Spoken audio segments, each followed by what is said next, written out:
नमस्कार दोस्तों, मैं राहुल और आपका स्वागत है राहुल फार्मेसी में। दोस्तों, आज की वीडियो में हम लोग जानेंगे विस्तार से कि छोटे बच्चों की टीएलसी कैसे कम करें।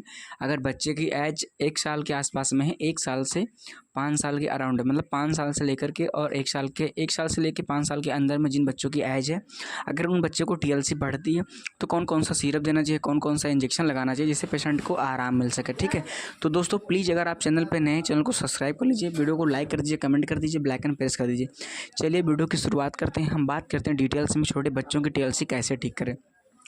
दोस्तों, मैं आपकी जानकारी के लिए बता दूं कि मैंने छोटे बच्चों के बारे में पूरी सीरीज़ बना के रखा है वीडियो की, तो आप जा करके देख सकते हैं। ए से जेड तक उसमें भी जानकारी है, लेकिन इसमें कुछ नई जानकारी हम आपको बताएंगे।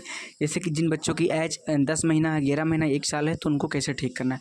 अगर आपको मुझसे बात करना है तो मेरा नंबर है डिस्क्रिप्शन में, मुझसे आप बात कर सकते हो कॉन्टैक्ट करके। ठीक है, तो चलिए वीडियो की शुरुआत करते हैं।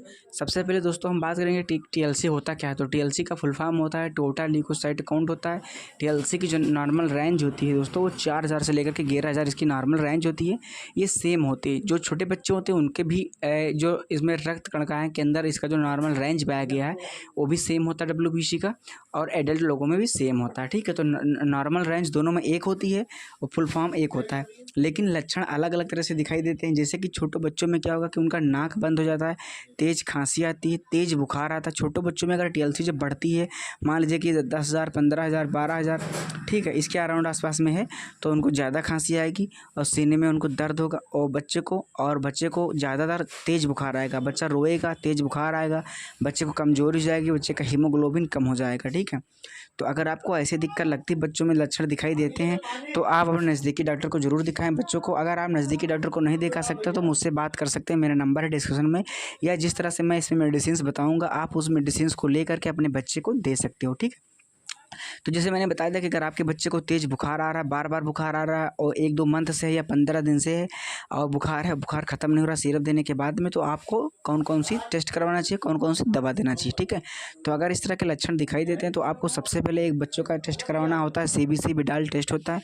जो ये आपकी अगर हम प्राइस की बात करें तो इसको सीबीसी टेस्ट करवाना, सीबीसी विडाल। अगर उसमें टीएलसी बड़ी निकलती तो आपके डॉक्टर आपको रिकमेंड करते हैं, डॉक्टर के पास में कुछ मेडिसिन्स आप ले सकते हो, तो मेडिसिन्स लेने के बाद में आपको अच्छा रिस्पांस मिलेगा। ठीक है, तो अब बात करते हैं कि कौन कौन सी मेडिसिन चलाई जाएंगी अगर आपके बच्चे की टीएलसी बढ़ी है तो सबसे पहले दोस्तों मैं आपको बता दूं कि सबसे पहले आपको जो मेडिसिन दी जाती है वो है एजिथ्रोमाइसिन 200 mg का सिरप आता है। एजिथ्रोमाइसिन 200 mg का सिरप आता है, जिसका कॉम्पोजिशन होता है एजिथ्रोमाइसिन से, जिससे एंटीबायोटिक होता है। इसको दोपहर में 5 ml एक बार दिया जाता है।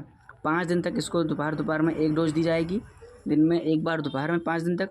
और दूसरा एंटीबायोटिक आता है क्लेबाम सीबी एमॉक्सिसाइक्लिन पोटेशियम। इस सिरप को 5-5 ml सुबह शाम दिया जाएगा। बच्चा अगर 1.5 साल का है तो, अगर बच्चे की एज कम है तो उसको ड्रॉप से दिया जाएगा। ठीक है, तो इसको सुबह शाम में दिया जाएगा। और दूसरा सिरप है डोलोपार एम पैरासीटामॉल में फेनिक एसिड। इसको 5-5 ml बच्चे को 3 टाइम दिया जाएगा।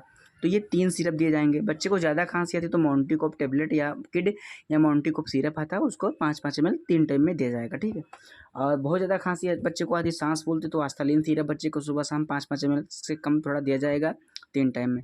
और बच्चे को एमिकासिन इंजेक्शन 100 mg की लगा सकते हो सुबह शाम में, आईवी इंट्रावेनस में। ठीक है, तो ये ट्रीटमेंट आप अपने बच्चे को दे सकते हो जिस बच्चे की टीएलसी हाई है, बच्चे को इन्फेक्शन ज़्यादा है। और उसके साथ साथ में एक आप टोनोफ्रान ड्राप या ओरोफर एक्सी ड्राप, आप मल्टीविटामिन या आयरन फोलिक एसिड का ड्राप बच्चे को दे सकते हो, जिससे कि उसकी स्टेमिना मजबूत हो सके और पावर क्षमता कम ना हो सके। तो दोस्तों डब्ल्यूबीसी टीएलसी जो होता है वो एक तरह का हमारा ब्लड में इम्यूनिटी पावर के हिसाब से काम करता है। जब ये घटती है तो भी दिक्कत होती है, बढ़ती है तो भी दिक्कत होती है। तो ऐसे में इसका नॉर्मल रेंज रहना बहुत ही इंपॉर्टेंट हो जाता है। तो दोस्तों आई होप ये उम्मीद करते हैं वीडियो समझ में आया। अगर समझ में आया तो लाइक करना, कमेंट करना। मिलते हैं नेक्स्ट वीडियो। जय हिंद, वंदे मातरम।